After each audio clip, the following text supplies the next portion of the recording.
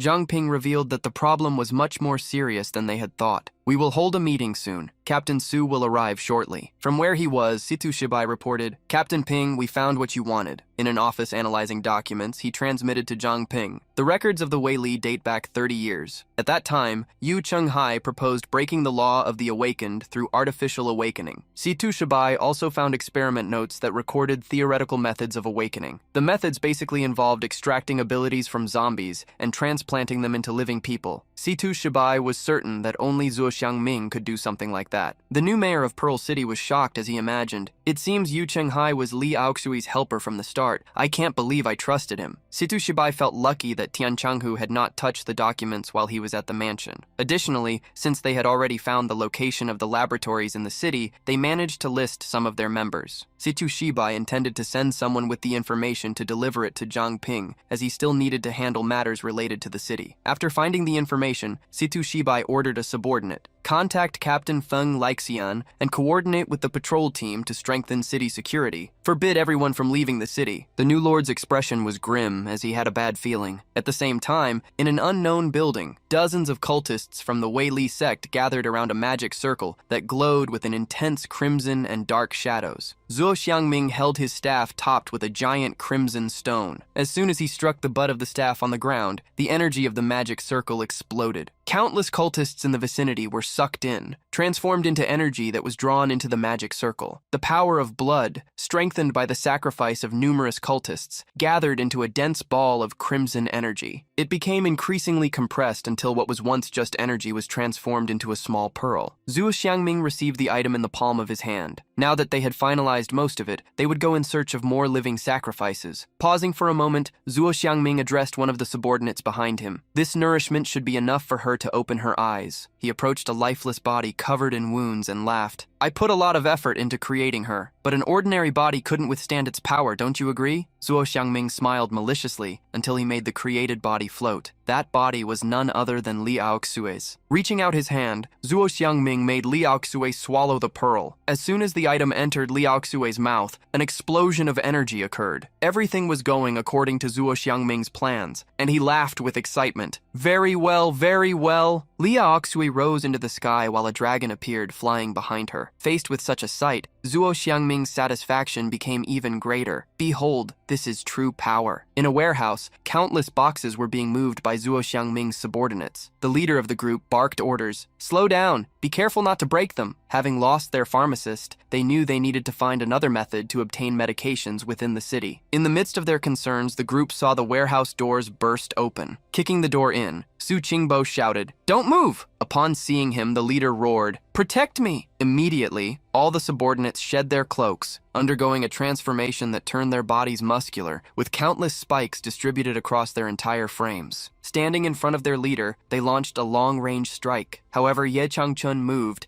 transforming into a massive forest walker to block the attack. Looking at his own hand, Ye Changchun noticed that the spikes used in the attack were coated in corrosive venom. This infuriated him. "Attack! Watch out for the poison!" Feng Lixian, Zhou Qingbai, and the others immediately charged, using their fists and magic to strike. While ice began to spread through the Weili faction group, their leader tried to flee. But Su Qingbo appeared in front of him like smoke, blocking his path. "You think you're going to escape?" With a heavy hand, Su Qingbo slammed him into the ground. After halting the entire group's retreat, Su Qingbo picked up a communication stone and alerted the base. "A large quantity of items has been found in the warehouse. All Weili faction members have been suppressed. No anomalies found." While looking at a map with several points marked across the city, Zhang Ping received the message and warned, "Watch out for Zuo Xiangming. He might try another trick." At another location, as soon as she used her ice magic, Liu Sishan called in, "The existence of Laboratory B has been confirmed with multiple cultists and synthetic beasts. We have cleared it and found no anomalies." With Liu Sishan at Laboratory B were Jinbo and Chen Ming, alongside a large, recently frozen skeletal bird. Zhang Ping found the situation very strange. Everything was going too easily, whereas the rival group usually employed numerous deceptive methods. Marking the location of yet another destroyed warehouse, he wondered what Zuo Xiangming was plotting. Feng Lixian walked at the head of a large group while instructing them, "Carefully investigate people who recently entered the city, especially the suspicious ones." As they walked, the group stopped, hearing screams. From around a corner, a group of deranged people emerged, sprinting toward them. Feng Lixian quickly used a transformation that granted him fire powers and countered the first one, knocking him back with a flame-imbued punch. Having blocked the initial advance, he ordered, "Evacuate the civilians." Though he didn't understand how zombies had appeared in the city, Feng Lixian stayed behind to defeat them. It wasn't long before Zhang Ping was contacted again. "A large number of zombies has appeared in the south of the city. Several civilians have been attacked, requesting reinforcements." The same request came from both the eastern and northern areas of the city. Amidst this massive chaos, Zhang Ping decided to head out to help the city. Meeting with Manny, Xu Jai, and Chen Luowei, he asked them to stay at the base to assist anyone needing information to deal with the zombies. In one of Pearl City's streets, a zombie attacked a man with its sharp claws. On the ground, the citizen believed it was his end. However, a powerful attack pierced the zombie. The sword delivered its purification. Liu Sishan, accompanied by the others, contacted Central Command announcing, "This is Liu Sishan. We have reached the site of the zombie attacks in the north of the city, and we are beginning the cleanup now." Observing the city from the top of a building, Zuo Xiangming delighted in his joy. However, being so exposed, he was found by Feng Lixian, who attacked him with his fire powers. Upon seeing Director Feng attack him, Zuo Xiangming showed no fear. In fact, he smiled. With a movement of Zuo Xiangming's hand, several blades flew toward Feng Lixian's fist, clashing with the punch. Drawing his staff, Zuo Xiangming commented, "You are still as impatient as ever, but I don't have time to play with you today." A blue dragon emerged around Zuo Xiangming, the power of Liaoxue. He sent it to attack Feng Lixian. Lixian managed to escape the bite by jumping back and countered with a scalding punch, destroying parts of the dragon. Recognizing that attack, Feng Lixian looked up at the sky and saw a woman with long gray hair. There stood Liaoxue, the conjurer of the dragon. Discovering that she was alive made Feng Lixian realize he was facing a major problem.